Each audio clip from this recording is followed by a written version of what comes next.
Merci beaucoup pour cette invitation d'abord et à échanger une deuxième fois en effet devant vous sur la laïcité.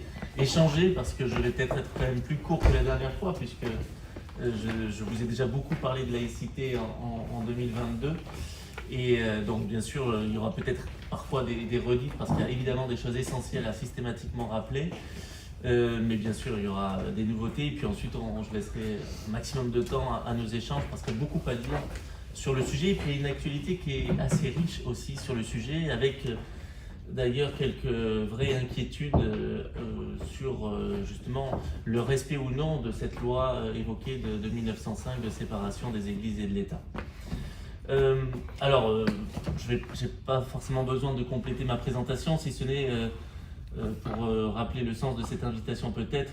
En effet, rappeler mes anciennes fonctions, ça a été dit rapidement, de rapporteur général de l'Observatoire de la laïcité, qui était une instance gouvernementale, mais qui était néanmoins autonome du pouvoir politique, puisque c'était une instance pluraliste, composée de parlementaires de tous bords, mais aussi composée d'acteurs de terrain et composée de représentants des administrations centrales concernées par le sujet de la laïcité et aussi composé de ce qu'on appelle des personnalités qualifiées, c'est-à-dire des personnes qui, de par leurs travaux, étaient reconnues sur le sujet de la laïcité, donc des enseignants, des chercheurs, des philosophes, des anthropologues, des sociologues. Instance qui, vous le savez, a été en effet supprimée en 2021 suite à une demande en ce sens de 3 ministres. C'est de notoriété publique maintenant, Marlène Schiappa, Jean-Michel Blanquer et Gérald Darmanin, qui s'opposaient donc à l'Observatoire de la laïcité, qui ont préféré finalement une instance qui est une instance au ministère de l'Intérieur, dépendante du pouvoir politique et non plus autonome, comme c'était le cas de l'Observatoire de la laïcité. Donc cette suppression s'est faite en plus concomitamment avec ce qui allait devenir le scandale du fonds Marianne. Pour vous remettre un petit peu, resituer le contexte. J'en parle aussi parce que ça rappelle en fait combien la laïcité est trop souvent l'objet de récupérations. Des récupérations parfois politiques, je dirais même plutôt politiciennes, puisque disons-le, là il s'agissait plutôt de stratégie et de pratique pour appuyer une certaine conception du pouvoir. Et effectivement, ce sujet est source de récupération, source de conflits, de tensions. Je cite souvent, je l'avais fait en 2022 également, le doyen alésien Jean Rivero qui parlait de la laïcité en disant que c'était un mot qui sentait la poudre et qui éveillait des résonances passionnelles contradictoires tout en constatant que le seuil du droit franchi, finalement, on pouvait s'entendre et les disputes s'apaisaient. Parce qu'effectivement, si les disputes sont virulentes, toujours encore aujourd'hui, le droit de la laïcité, il est finalement relativement clair si on veut bien s'y attarder un peu. Et malheureusement, bien peu de nos responsables s'y attardent un petit peu. La difficulté, elle réside dans le fait que désormais, donc, selon ce droit que l'on pensait à peu près intangible, tant les Françaises et les Français sont très attachés à ce principe de laïcité tel que repris par notre Constitution, mais aussi défini pour l'essentiel par la célèbre loi du 9 décembre 1905, eh bien ce droit il n'est plus ni vraiment connu, tant les idées fausses tendent à se répandre dans le débat public, ni même respecté. Or, si d'un point de vue philosophique et intellectuel, il n'y a jamais eu une seule conception de la laïcité, c'est normal, il peut y avoir un débat sur ce que l'on souhaite par la laïcité. Et pour ce qui concerne son application concrète, son application quotidienne, eh bien, il y a une seule définition qui, sur le coup, subsiste, c'est celle qui découle de notre histoire, bien sûr, et qui s'est donc traduite par des textes juridiques, et notamment cette loi du 9 décembre 1905 dont on va fêter les 120 ans le 9 décembre donc, prochain. Là, il faut toujours le rappeler, cette définition de la laïcité, elle découle d'assez peu de textes, mais des textes majeurs. La Déclaration des droits de l'homme et du citoyen, et tu as cité Rabot Saint-Étienne, qui était donc un pasteur protestant de moi, devenu député révolutionnaire et qui a co-rédigé cette Déclaration des droits de l'homme et du citoyen de 1789, en particulier l'article 10, et effectivement un des textes qui fonde ce qui va devenir le principe de laïcité, ce sont les articles 1er, 4 et 10 de la Déclaration des droits de l'homme et des citoyens, et articles sur l'égalité des droits, sur la liberté de chacun et celle d'autrui, et puis sur la liberté de manifester ses convictions, quelles qu'elles soient. Ensuite, il y a les lois Ferry, complétées en 81 et 82, 1881 et 1882, complétées par la loi Goblet en 1886, majeures puisqu'elles instaurent enfin l'école publique laïque, avec donc des enseignants qui sont eux-mêmes laïcs au sens de non religieux. Et puis bien sûr ensuite vous avez la loi du 9 décembre 1905 concernant la séparation des églises avec un « et » majuscule au sens d'organisation religieuse, quelle qu'elle soit, et de l'État, dont nous allons donc fêter les 120 ans.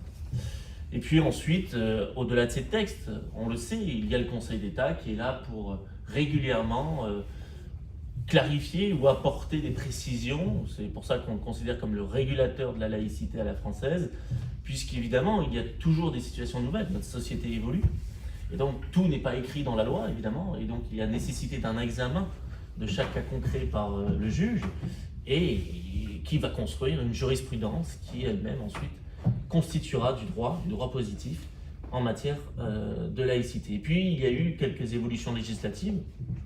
La plupart du temps, ce sont des évolutions d'ordre pratique, technique. La loi de 1905 elle-même a été modifiée une bonne quinzaine de fois. Mais parfois, c'est plus notable. Ce sont des lois qui ont plus d'incidence. Alors, il y a la loi, bien sûr, du 15 mars 2004 qui concerne les élèves des écoles, collèges et lycées publics en leur interdisant une manifestation ostensible d'une appartenance religieuse par le port de signes ou de tenues. Donc, parce qu'il a été considéré par le législateur que dans un espace scolaire public, puisque cette loi n'est pas obligatoire dans le privé, ne s'applique pas dans le privé, il a été considéré que dans ces espaces d'apprentissage des bases du savoir, il fallait préserver les élèves mineurs donc d'influences extérieures excessives, et donc on leur demande la discrétion pour qu'ils puissent développer librement leur esprit critique, leurs propres opinions, dans cette période où ils acquièrent donc les bases du savoir. Et puis ensuite, vous avez plus récemment une autre loi qui a un impact très fort sur les associations cultuelles, si on s'en tient à la loi de 1905 et à la laïcité, mais aussi plus largement les associations tout court. C'est la loi du 24 août 2021, dite loi séparatisme, et qui, on pourra en parler sur le coup, comporte des dispositions qui sont critiquables, qui sont contestables, et qui peuvent parfois même poser un certain nombre de problèmes sérieux, et qui réforment même certaines dispositions techniques a priori de la loi du 9 décembre 1905. Elle touche à la loi du 9 décembre 1905, mais sur au moins un article interroge quant au parfait respect de l'équilibre posé par la loi du 9 décembre 1905. Donc il y a peut-être là une première brèche qui doit quand même susciter une grande vigilance de la part des citoyennes et des citoyens. On y reviendra. Pour le moment, du droit positif, en tous les cas, l'essentiel reste bien sûr la loi du 9 décembre 1905, même si le mot laïcité, vous le savez, n'apparaît pas dans cette loi, mais c'est quand même cette loi qui en définit le cadre général. Et là encore, je l'avais déjà dit, mais il faut le redire, ce cadre général il repose sur trois fondements qu'on oublie trop souvent dans le débat public, trois fondements essentiels. Le premier, et c'est peut-être le plus important, c'est la liberté. Et ça, on l'oublie largement quand on parle de laïcité, quand on entend parler de la laïcité dans le débat public. La liberté, liberté de conscience qui suppose la liberté de religion et de culte, mais tout autant la liberté vis-à-vis de la religion, et donc liberté de manifester des convictions, qu'elles soient religieuses ou non, toujours bien sûr dans les limites du respect de l'ordre public, dans les limites de la liberté d'autrui. Et c'est pour cela qu'en France, par cette laïcité, on peut évidemment pratiquer ou promouvoir une religion, et tout autant on peut contester et critiquer une croyance. Voilà, tout cela devant se faire dans le respect mutuel, c'est-à-dire qu'on n'appelle pas à la haine, on ne discrimine pas à raison d'une appartenance, d'une croyance, etc. Le deuxième fondement, c'est la séparation, d'où le titre de la loi, la séparation des institutions publiques et des organisations religieuses. Et ça aussi, c'est très souvent oublié, mais c'est bien de cette séparation que découle le principe de neutralité de l'État et de l'administration publique. C'est pas comme ça que l'État est neutre. L'État est neutre parce qu'il est séparé des organisations religieuses. À partir du moment où il est séparé des organisations religieuses, il devient acte confessionnel, neutre, Et tous ceux qui exercent le service public eux-mêmes doivent être neutres, parce que quand on exerce un service public, on ne représente plus son individualité, on représente l'État, l'administration publique dans son ensemble, qui se doit de servir tous les citoyens de la nation, quelle que soit leur appartenance propre, de la même manière et de façon parfaitement égalitaire. Donc ça, c'est un point qui est souvent oublié, c'est le sens même de cette neutralité de l'administration publique et de l'État. Et donc évidemment, ce n'est pas la neutralité des usagers, comme on l'entend trop souvent. Les usagers, grâce à la laïcité, au contraire, se voient garantir une large liberté dès lors qu'ils ne troublent pas l'ordre public et qu'ils n'imposent pas leurs propres convictions ou croyances aux autres. Et le troisième fondement, c'est l'égalité. L'égalité de toutes et tous devant la loi, devant l'administration publique, quelles que soient leurs convictions ou leurs croyances, qui est garantie justement par cet État qui est neutre, qui est aconfessionnel. À partir du moment où l'État est devenu laïque, il est devenu non pas opposé, mais tout à fait indifférent aux convictions ou aux croyances des citoyens. Parce que ça l'importe peu et ça ne doit pas l'importer dans le service public rendu que de savoir que tel ou tel citoyen a de telle ou telle appartenance. Ça ne doit pas rentrer en ligne de compte, il doit traiter tout le monde de la même manière. Nous sommes toutes et tous des citoyens, point barre, avec les mêmes droits et les mêmes devoirs, quelles que soient par ailleurs nos convictions ou nos croyances. Et c'est donc de cet ensemble de fondements que découlent deux choses. D'abord, la garantie du respect de l'autre dans sa croyance ou dans ses convictions, comme le rappelle d'ailleurs notre Constitution. Et puis ensuite, notre citoyenneté commune qui suppose en effet qu'on a toutes et tous les mêmes droits, les mêmes devoirs, là encore, quelles que soient nos appartenances. Ce sont ces deux dynamiques qui contribuent à l'idéal républicain de fraternité. On peut aller vers la fraternité, ou on pourrait dire aussi la sororité, fraternité au sens large, c'est-à-dire qui rassemble tout le monde, grâce donc à la fois ce respect de l'autre dans ce qu'il est et en même temps ses droits qui sont les mêmes, quelles que soient nos appartenances. Et à l'inverse donc de ce qu'on entend trop souvent, la laïcité n'est pas une valeur qu'on ajouterait au triptyque républicain et qu'on apprécierait comme toute valeur de manière subjective. La laïcité, non, c'est un principe, et ça a été dit, un principe juridique, un principe philosophique, un principe politique au sens noble du terme cette fois-ci, c'est-à-dire d'organisation de la vie en société, et qui traduit une règle d'action, c'est-à-dire qui, vis-à-vis des convictions et des croyances, va permettre la parfaite déclinaison des valeurs républicaines, liberté, égalité, fraternité. Donc c'est vraiment un outil au service de nos valeurs républicaines. Ça a été pensé comme un outil qui pouvait permettre de décliner très concrètement nos valeurs républicaines en ce qui concerne les convictions ou les croyances. Et je l'avais aussi déjà dit, mais c'est important de ne pas résumer la laïcité à la tolérance, parce que la tolérance est bien insuffisante pour qualifier la laïcité, puisque, comme le disait Mirabeau, député révolutionnaire, la tolérance, c'est le fait du prince, et effectivement, la tolérance, ça suppose quelqu'un qui tolère, et un autre qui soit toléré, et celui qui tolère aujourd'hui peut demain ne plus tolérer. Donc ce n'est pas du tout satisfaisant. Et c'est pour ça que là encore, Rabot-Saint-Étienne s'opposait à cet usage courant du mot tolérance, déjà à l'époque révolutionnaire. Il considérait que c'était absolument insuffisant, même si le mot laïcité n'existait pas encore, mais parce que pour lui, et je crois que c'est juste, la tolérance, elle renvoie finalement, de fait, à des citoyens minoritaires qui seraient juste dignes de pitié, comme des coupables auxquels on pardonne ce que le hasard souvent et l'éducation ont amené à penser d'une autre manière qu'une autre majorité. Vous voyez ?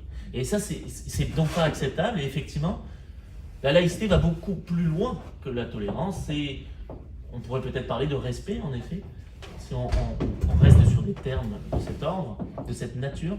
Mais en tous les cas, ce n'est pas juste ce n'est pas une majorité, ce n'est pas une majorité qui tolérerait une minorité. Mais je le précise ce point parce que justement, c'est trop souvent comme cela qu'elle est perçue aujourd'hui. Elle est trop souvent perçue comme cela dans les débats publics, dans les médias, dans beaucoup de médias.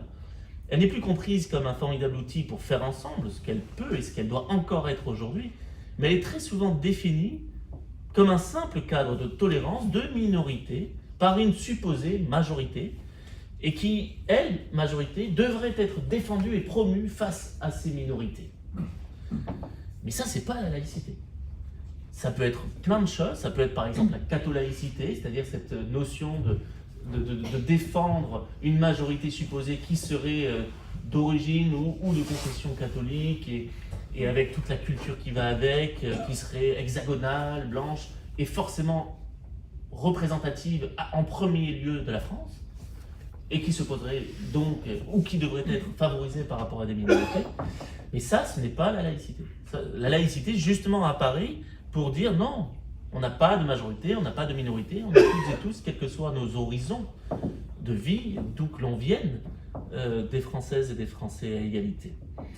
Et donc cette confusion, elle se diffuse aussi du fait d'une méconnaissance ou d'un oubli de notre histoire et de l'histoire même de la laïcité. Puisque quand on revient à l'histoire même de la laïcité, on comprend combien cette logique, cette approche est absurde et contraire à l'essence laïque. Alors là aussi, je vais être beaucoup plus court que la dernière fois, vous le connaissez, mais il faut quand même le redire, la laïcité, d'où ça vient? Alors bon, bien sûr, si on met de côté ces prémices, parce que ces prémices, en fait, elles remontent très loin, elles remontent à l'Antiquité, et d'ailleurs, ont traversé tous les grands courants de pensée, et même les grands courants religieux. Mais l'idée moderne de laïcité, même si le mot n'existait pas encore, elle est née, en gros, il y a 300 ans, il y a un peu plus de 300 ans, au XVIIe siècle, avec notamment un philosophe français un peu oublié, protestant du Sud-Ouest, Pierre Bayle, avec aussi un Américain, un futur Américain assez oublié, Roger Williams, mais ensuite très vite avec beaucoup moins oublié et essentiel, Baruch Spinoza, John Locke, et puis suivi par tous nos grands philosophes du siècle des Lumières, bien sûr, Rousseau, Diderot, Condorcet, Voltaire, sans oublier dans cette période riche et beaucoup plus large l'influence de tout temps, en réalité, de tout libre penseur qui, depuis l'Antiquité jusqu'à la Renaissance au moins, refusèrent des vérités révélées et imposées par des autorités liées à des églises. Tu as cité Giordano Bruno, en effet, qui a ensuite été considéré comme libre penseur. On peut penser à Épicure, Villon ou Rabelais sur les différentes périodes de notre histoire. Mais effectivement, ils ont un rôle essentiel dans ce qu'allait devenir la laïcité, et la libre pensée a été un des premiers moteurs de l'avènement laïque en France. Alors au XVIIe siècle, et cela est oublié, mais ce qui deviendra la laïcité française est pensé pour assurer la cohésion nationale, parce que les Français se divisaient, parce que les Français se déchiraient, comme beaucoup de sujets en Europe, du fait de leurs croyances ou de leurs convictions distinctes.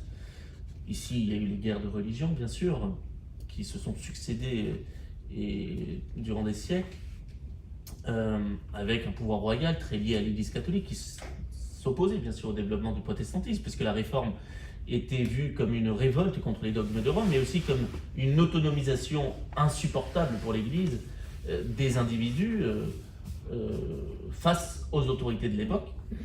Et donc à ce moment-là, on le sait, on a eu des vagues de persécution et puis de nombreux exils face à ceux qui ne pensaient pas comme cette majorité catholique.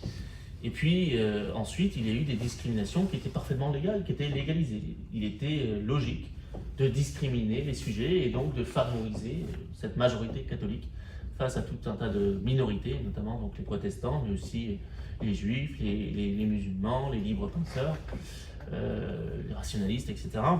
Avec, vous le savez, des cimetières dans lesquels ils n'avaient pas de place, ils devaient être dans des fosses communes, parce que finalement, ils n'étaient pas dignes d'être enterrés dans les cimetières communs gérés par, à l'époque, l'Église catholique, alors à l'exception de places fortes protestantes, par exemple, où on avait le droit d'avoir des cimetières privés, comme c'est le cas à Nîmes, avec donc un cimetière privé, où du coup, on pouvait enterrer ces morts quand on était protestants dans ces cimetières-là. Donc la laïcité, elle a été pensée pour organiser une société moderne aspirant aux libertés individuelles et à la fin de ses conflits, à la fin de ses inégalités, à la fin de ses discriminations. Il s'agissait d'abord d'assurer la paix civile et de faire nation, quels que soient nos horizons, justement, de pensée. Et c'est pour ça que quand on revient sur cette origine historique, on comprend qu'il n'y a aucun sens à penser la laïcité comme un bouclier défendant une majorité supposée contre des minorités supposées. Et là, on comprend aisément qu'il y a une profonde incompréhension sur ce qu'est encore aujourd'hui la laïcité. Alors cette incompréhension, elle naît aussi de confusion entre les interprétations subjectives personnelles et la définition juridique telle que j'ai pu l'évoquer. Elle naît aussi du fait que la laïcité, ce n'est pas quelque chose d'abstrait, c'est quelque chose qui se pratique au quotidien sur le terrain, en se confrontant donc sans cesse à des situations nouvelles qui supposent, pour y répondre, une bonne connaissance de l'approche laïque, qui n'est pas franchement bien délivrée, bien connue, bien expliquée dans les débats de société qui nous entourent aujourd'hui. Une approche laïque qui se fonde sur quelque chose d'assez simple pourtant, sur un juste équilibre posé entre la garantie des libertés individuelles, d'une part, et le nécessaire respect du cadre collectif, d'autre part. C'est que ça l'équilibre laïque, c'est on doit garantir les libertés individuelles, mais dans la limite où on respecte le cadre collectif. Et dans l'approche laïque, il ne s'agit pas d'offrir des réponses à des cas particuliers qui créeraient potentiellement des droits distincts, mais il s'agit d'offrir des réponses d'intérêt général qui répondent au plus grand nombre.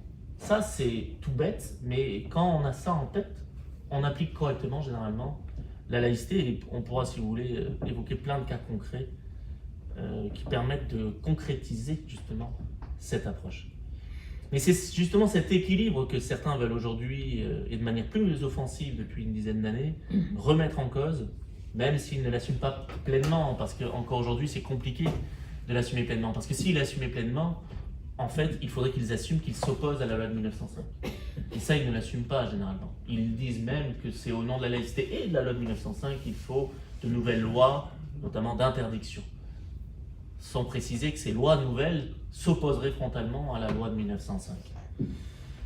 C'est tenant d'un laïcisme, on pourrait l'appeler laïcisme, c'est-à-dire en sociologie, l'expulsion de tout ce qui est perçu comme religieux de l'espace commun, mais en réalité, on l'a dit, plutôt l'expulsion de tout ce qui n'est pas perçu comme étant issu de la majorité supposée.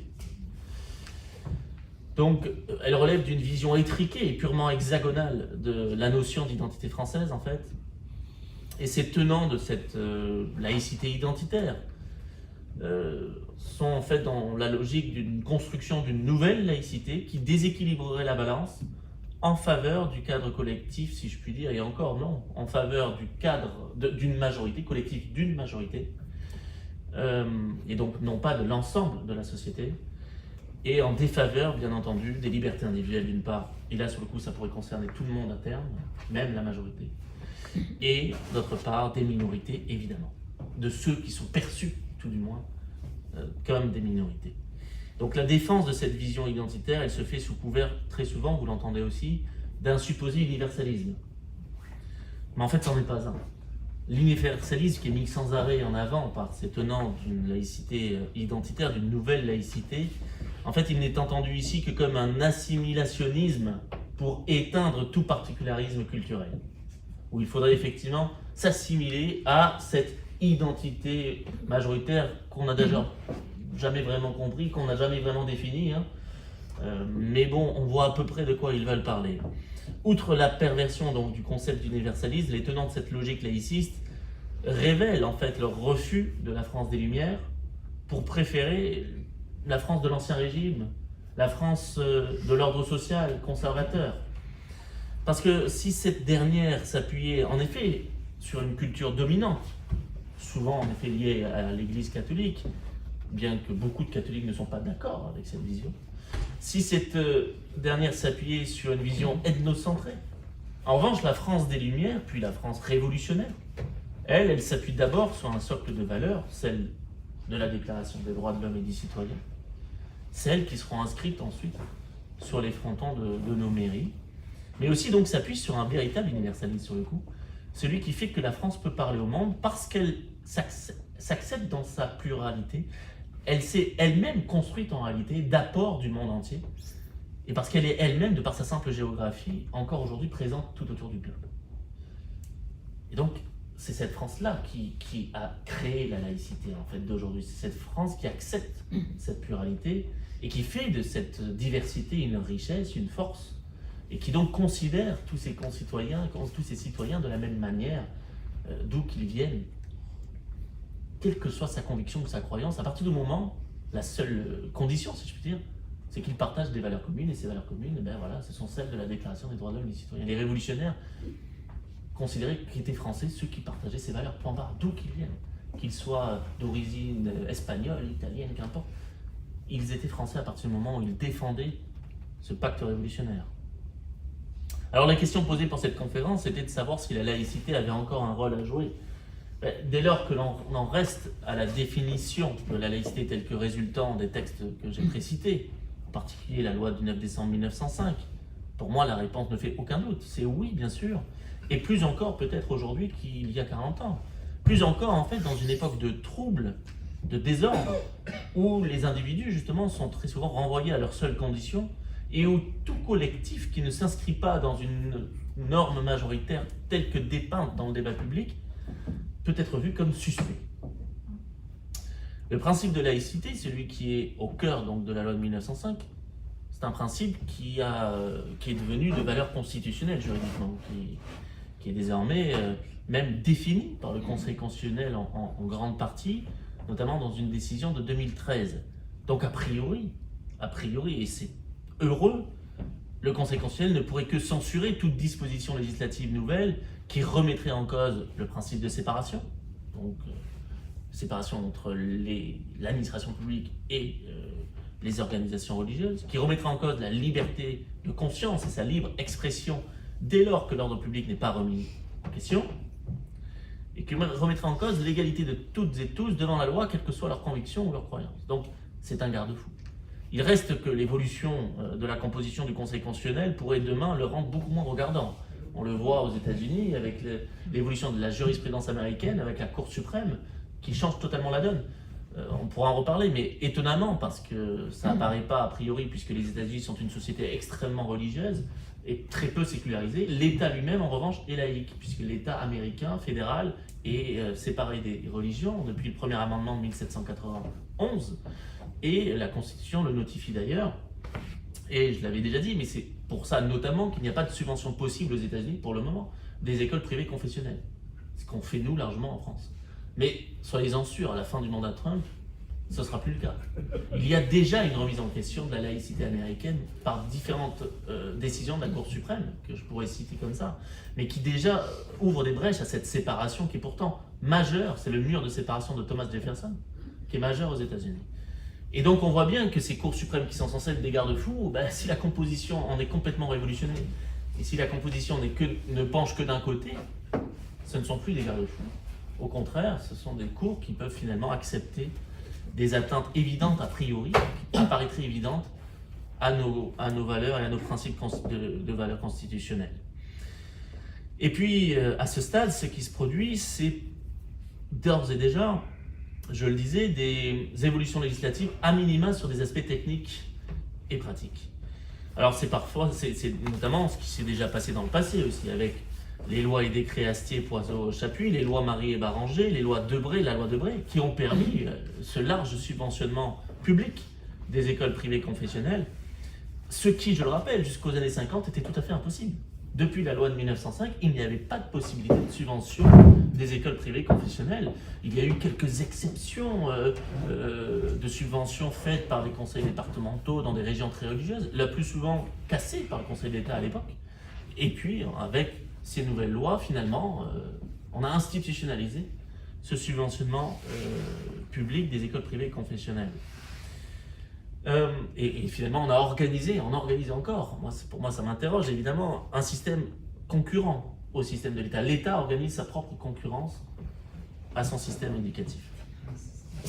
Et puis vous avez la loi du 24 août 2021, bien sûr, dont le choix de la date est quand même extrêmement peu judicieux, puisque le 24 août, c'est la Saint-Barthélemy, c'est le massacre de la Saint-Barthélemy, qui a évidemment un sens dans l'histoire de la laïcité française, puisque justement, j'en ai parlé tout à l'heure, c'est de toute cette époque troublée que beaucoup de philosophes ont pensé pour concevoir une idée qui puisse permettre à tout un chacun de vivre ensemble, malgré ces oppositions fratricides. Donc ça a un sens majeur, et c'est peut-être pas heureux de faire voter une loi qui a une incidence sur la laïcité le jour du massacre de la Saint-Barthélemy. Bon, bref. Cette loi du 24 août 2021, elle a introduit des modifications substantielles certaines qui sont somme toute assez classiques et d'ordre pratique et qui peuvent être soutenues, mais d'autres qui sont contestables, et en particulier du point de vue de la séparation.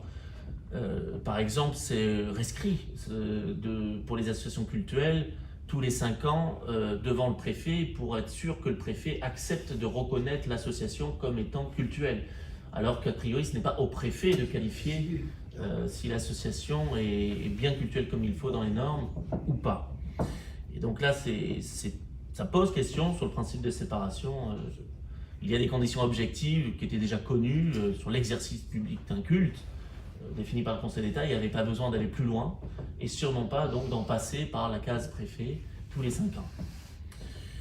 Et puis plus largement, mais ça dépasse tout à fait le seul champ de la laïcité, on le sait, cette loi a créé de fait un grand climat de suspicion généralisée à l'encontre du tissu associatif, avec notamment le contrat d'engagement républicain, mais d'autres choses, ce contrat d'engagement républicain qui interroge quant à un de ces engagements, qui est donc le respect des symboles de la République, formule assez vague, mais qui est censé englober donc la devise républicaine, l'hymne national, le drapeau. Qu'est-ce qu'on entend par respect? Est-ce que ça veut dire qu'une association qui oserait se moquer de la devise républicaine serait privée de subventions? C'est quand même, ça interroge, je veux dire, dans le monde artistique, ça s'est déjà fait largement dans la chanson. Donc ça interroge. Alors je pense qu'évidemment, en tout cas les premiers arrêts, les premiers contentieux sur la question sont plutôt rassurants, puisque le juge justement l'interprète de manière extrêmement restrictive, n'accepte pas justement qu'on puisse, sous couvert de cette loi, interdire tout et n'importe quoi, et c'est heureux. Mais néanmoins, c'est dans la loi, et ça peut demain prêter à d'autres interprétations du juge.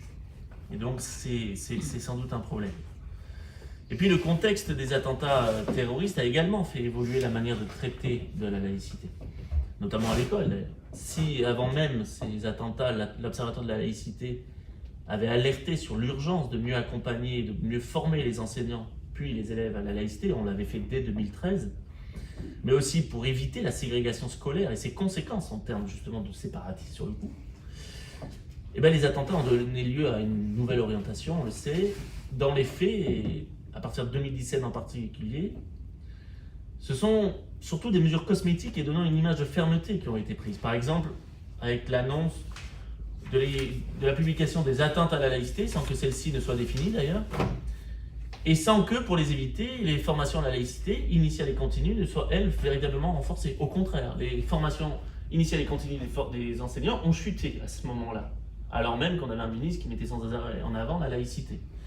Et qui plus est, on n'avait plus assez d'enseignants, or on a besoin d'enseignants pour que les enseignants puissent aller se former. Il faut les remplacer les jours où ils vont se former pour qu'il y ait quelqu'un devant la classe. Donc en fait, ces formations ont chuté, alors même qu'on avait un ministre qui les mettait sans arrêt en avant et qui disait laïcité, laïcité, laïcité. Bon. Et puis, on pourrait parler de l'enseignement moral et civique qu'on a mis en place avec l'Observatoire de la laïcité, notamment en 2015, qui était destiné en une formation interactive permettant aux élèves de véritablement s'approprier les valeurs et les principes de la République par des jeux de rôle, des scénettes, du théâtre, des mises en situation concrètes. C'est ça qui parle aux élèves en général, et ça marchait très bien.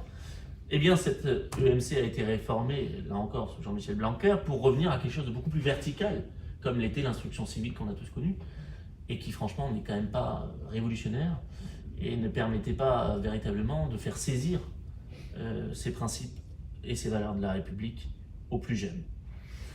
Il y avait aussi l'enseignement laïque des courants de pensée et des faits religieux, en tant que faits sociaux, évidemment pas en tant que croyances, mais en tant que faits sociaux, qui devaient être mis en œuvre de manière transdisciplinaire pour permettre aux élèves une meilleure compréhension du monde qui nous entoure, puisque ce sont des questions qu'on entend tout le temps dans l'actualité, pour faire tomber un certain nombre de préjugés, pour y compris avoir du recul sur sa propre croyance quand on en a une.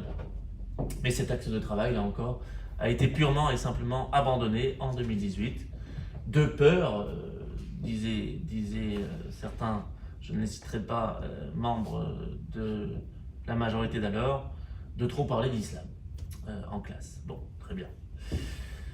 Et dernier exemple, alors qu'un plan visant à renforcer la mixité sociale à l'école avait été lancé en 2015, et ça c'est quelque chose d'absolument majeur, il a été arrêté en 2020, alors même que les expérimentations menées en la matière ont toutes confirmé que la mixité sociale, la mixité socioculturelle aboutissait à une chute évidente de ce qu'on appelle les atteintes à la laïcité. Tout simplement parce que quand vous n'avez pas des publics homogènes, quand vous avez des publics mélangés, vous avez du débat interactif qui se crée, vous n'avez plus de replis qui se constituent.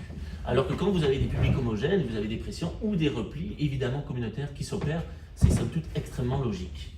Et donc ces expérimentations qui fonctionnaient, jouant à la fois sur la carte scolaire, sur l'implantation même des lieux scolaires, sur les équipes pédagogiques, sur les options délivrées, sur la pédagogie à avoir et à faire plusieurs années en amont avec les parents pour qu'ils n'aient pas peur de ces expérimentations et qu'ils ne pensent pas que le niveau scolaire puisse chuter, parce qu'en fait il ne chute pas quand c'est bien fait. Et bien tout cela a été purement et simplement abandonné pour finalement renforcer un séparatisme contre lequel on dit lutter, puisque de fait on continue à finalement être dans une logique, à mon sens, beaucoup trop élitiste, où finalement on laisse ceux qui sont en difficulté et ceux qui sont favorisés, d'autant plus favorisés, avec qui plus est un enseignement privé sur le coup qui ne prend sans doute pas sa part et qui doit sans doute être beaucoup plus sollicité pour mélanger lui-même les publics. Et à mon sens, l'enseignement privé aujourd'hui ne respecte même pas pleinement le contrat qu'il engage dans le cadre de la loi Debré. Donc même la loi Debré, sans même revenir à l'abroger, n'est pas totalement respectée aujourd'hui, puisque les écoles de l'enseignement confessionnel privé subventionné n'accueillent pas tous les élèves comme elles devraient le faire. Et puis plus largement, on constate la focalisation du débat public en matière de laïcité, vous le savez, sur les tenues vestimentaires. Et parfois, de la part de responsables politiques, reconnaissons-le, simplement pour mettre à l'index une partie de la population, sans même chercher à comprendre pourquoi il y a certaines manifestations d'une appartenance religieuse plus visibles. Et qui plus est, quand on se focalise que sur la tenue, on en oublie le plus grave, c'est-à-dire les contestations actives, c'est-à-dire les comportements, les propos, les logiques d'emprise parfois, etc., qui sont pourtant nettement plus notables et plus inquiétants. Les discours, les actes, etc. On le sait depuis de nombreuses années maintenant, enfin pas de nombreuses, mais enfin depuis quelques années, se développent en France dans le débat public des prises de position au nom de la laïcité qui diffèrent très largement de celles traditionnellement portées par le mouvement laïque bien avant, durant de très nombreuses années, et qui donc désormais s'éloignent très largement du droit de la laïcité. Quand je parle du mouvement laïque, eh j'entends notamment la Fédération nationale de la libre pensée, j'entends les partisans de la laïcité en tant que principe tel que je l'ai défini, un mouvement laïque qui rappelait sans cesse qu'il doit y avoir une stricte séparation entre ce qui relève de l'État et du pouvoir en place et ce qui relève d'autre part de l'autonomie individuelle ou des associations. Et donc pour faire simple, les mouvements religieux ou les mouvements de courant de pensée n'ont pas à dicter la loi ni à interférer dans l'exercice d'une mission de service public, mais inversement, ni l'administration publique, ni le pouvoir politique en place n'a à imposer une quelconque façon de penser ou de croire aux courants de pensée divers et variés, ni à instrumentaliser la religion ou toute conviction à des fins politiciennes.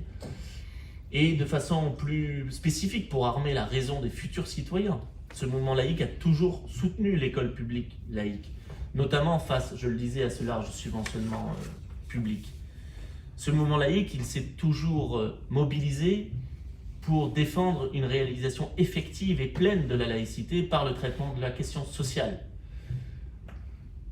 Mais depuis la fin des années 80, et de manière plus marquée depuis les années 2010, plus marquée encore depuis les attentats, ce grand principe dans le débat public n'est pas évoqué pour parler de plus de mixité sociale, pour parler de financement public d'abord, pour parler d'offres de services publics laïques sur tous les territoires, puisque vous le savez, il y a des zones blanches, des endroits où il n'y a pas d'établissement scolaire public dans le pays, pour parler d'offres alternatives aux offres privées confessionnelles, par exemple, etc. Non, ce n'est pas vraiment pour cela maintenant que l'on parle de laïcité, on le sait. Lorsqu'on parle de laïcité, je l'évoquais tout à l'heure, c'est plutôt en réalité pour évoquer un sujet très imprécis qui est celui de l'identité, Et ça va être pour parler d'expressions religieuses individuelles et minoritaires qu'il faudrait forcément proscrire dans tout espace, de menus uniques qu'il faudrait forcément imposer à tout le monde, avec du porc, c'est encore mieux, vous diront certains, de traditions majoritaires religieuses qu'il faudrait même favoriser, voire subventionner finalement, parce que c'est la tradition majoritaire, face à d'autres qui, elles, doivent être exclues du champ public, justement, etc., etc. Donc cette évolution, elle s'est constatée, on le sait, dans une période, d'une part, d'opposition grandissante à l'immigration, dans une société en crise, une crise multiple, économique, sociale, écologique, d'identité dans la mondialisation, parfois une crise sanitaire même. Et puis aussi dans un contexte plus large de polarisation de la société, c'est-à-dire de cette opposition presque entre une partie de la population encore croissante aujourd'hui qui s'éloigne du religieux, dans cette société française qui est très sécularisée, et une autre partie de la population au sein de divers courants religieux qui réactivent au contraire effectivement leur appartenance religieuse, et ce de manière plus visible. Alors, au lieu de répondre bêtement à cette réalité, il faut comprendre pourquoi les ressorts.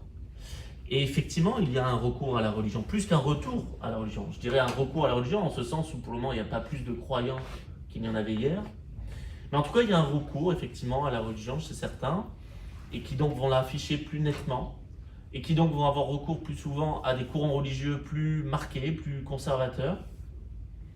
Et maintenant dans tous les courants religieux, pas que dans l'islam d'ailleurs. Pourquoi ? Parce que ça va être vu comme une valeur refuge chez beaucoup de nos concitoyens, soit parce qu'en situation de fragilité économique, sociale, psychologique, souvent dans une situation où ces personnes vont considérer en échec les idéologies séculières, c'est-à-dire le socialisme, le capitalisme, le nationalisme, le communisme, toutes ces idéologies qui aujourd'hui sont vues par beaucoup comme étant en échec. Et donc il y a un recours à des valeurs refuges de tout temps. La religion a toujours été vue comme une valeur refuge dans l'histoire de l'humanité, la croyance en général. Parfois c'est aussi en réaction tout court à la sécularisation de notre monde, ou encore en réaction à la visibilité accrue de certaines autres religions dans une sorte de concurrence. Et puis, bien sûr, parfois, c'est simplement pour assumer publiquement sa foi, ce qui est tout à fait possible, bien sûr, dans une société démocratique, mais plus délicat dans une société, justement, où on a cette polarisation et donc cette peur du religieux. Et l'ère de la post-vérité que l'on connaît aujourd'hui est un temps favorable, évidemment, aux courants religieux et aux courants de pensée aussi, les plus messianiques, les plus conservateurs. Alors oui, dans ce contexte, on a besoin, je crois, de revenir à l'essence même de la laïcité, de revenir notamment au discours de Jaurès de 1904, dans le cadre du débat parlementaire de la loi de 1905. C'est un discours qui n'est absolument pas vieux, même s'il a 120 ans, 121 ans même, qui est toujours d'actualité, j'allais dire malheureusement d'ailleurs. On pourrait résumer ce discours par la phrase, il n'a pas dit exactement comme ça, puisque c'est sur plusieurs phrases, mais on pourrait la condenser en une phrase qui est « La République doit être laïque et sociale, elle ne sera laïque que si elle devient sociale ». Et encore aujourd'hui, finalement, elle n'est peut-être pas pleinement laïque parce qu'elle n'est peut-être pas pleinement sociale. Et en ce sens, il nous faut une laïcité en acte. Et pour ce faire, il nous faut une république en acte, y compris et d'abord sur le volet social. Et les solutions, elles existent. Mais elles impliquent de la volonté, elles impliquent du courage dans un monde où peut-être que nos responsables politiques en manquent un peu parce qu'on est dans la course au buzz, à l'immédiateté, au clash permanent. Et donc on fait appel aux émotions plutôt qu'à la raison. Et vous d'ailleurs, vous êtes une association qui vous battez pour faire appel à la raison plus qu'à l'émotion. Et donc ces solutions, elles exigent de sortir du cynisme, elles exigent de sortir du calcul en agissant pour le commun. Notamment, je le disais, renforcer la mixité sociale, socio-culturelle, dans l'habitat, dans les établissements scolaires, dans tous les loisirs, dans les sports, dans le travail. Intégrer partout toutes les cultures qui ont participé à notre histoire et à notre culture commune. On ne parle jamais des Outre-mer, sauf quand il y a des catastrophes. Sinon, on n'en parle jamais. Il y a des millions de nos concitoyens qui vivent dans les Outre-mer. C'est quelque chose quoi. Mais pas que. Je veux dire, notre pays est construit d'apports du monde entier, de culture maghrébine, de culture d'Afrique subsaharienne, de culture asiatique, sud-asiatique, de culture polynésienne et océanienne. Mais pourtant, ce sont des choses dont on ne parle que trop peu. Il ne faut plus non plus faire l'impasse sur l'histoire de notre passé colonial, qui n'est toujours pas traité collectivement, qui reste très présent dans l'inconscient collectif. Il faut lutter plus durement contre toutes les formes de discrimination, contre toutes les formes d'exclusion. Et puis bien sûr, il y a d'autres champs à couvrir, comme à des petites échelles, mais c'est important, j'en utilise un mot, l'enseignement laïque des courants de pensée, des faits religieux à l'école, l'enseignement moral et civique, tout ce qui va permettre de prendre du recul dès le plus jeune âge, de mieux construire son esprit critique, mieux appréhender le monde, faire tomber des clichés, des a priori qui nous sont rapportés par notre conditionnement social. Il y a aussi, bien sûr, l'aide à la structuration de cultes indépendants d'ingérences étrangères, parce qu'il est vrai qu'il peut y avoir des ingérences étrangères et idéologiques parfois. Il y a aussi la nécessité de la régulation de réseaux sociaux, qui aujourd'hui, plus encore qu'hier, sont de plus en plus porte-voix des extrémismes et du complotisme, surtout quand ils sont concentrés entre les mains de quelques magnats, de quelques milliardaires très idéologues finalement, et qui se servent des algorithmes sans même qu'on s'en rende compte pour favoriser des informations pour le moins problématiques et bien peu progressistes finalement, et qui ont un agenda idéologique, eux, particulièrement bien défini, libertarien, voire fascisant parfois. Et donc dans le contexte qui est le nôtre, la laïcité, mais la vraie laïcité, cette laïcité rappelée dans la loi de 1905, elle nous est essentielle. Elle nous est absolument essentielle parce qu'elle est un formidable outil pour construire la maison commune. Elle crée du lien, elle construit des ponts quand d'autres veulent construire des murs. La loi du 9 décembre 1905, elle a ancré la République française dans la filiation de la Déclaration des droits de l'homme et du citoyen, dans la filiation des Lumières, j'en disais un mot. Elle ne fait plus de distinction entre ces citoyennes et citoyens, elle ne sépare aucune majorité supposée de différentes minorités, notamment confessionnelles supposées ou convictionnelles. Non, au contraire, il ne doit y avoir que des Françaises et des Français à égalité de droits, de devoirs, quelle que soit leur appartenance propre.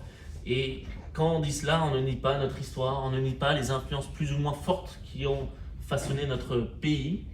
Simplement, on en tire les leçons pour ne pas faire de notre diversité, qui est factuelle, qui est réelle, une source de division violente, mais au contraire, pour en faire une richesse et réellement faire nation au plus beau sens du terme. Merci.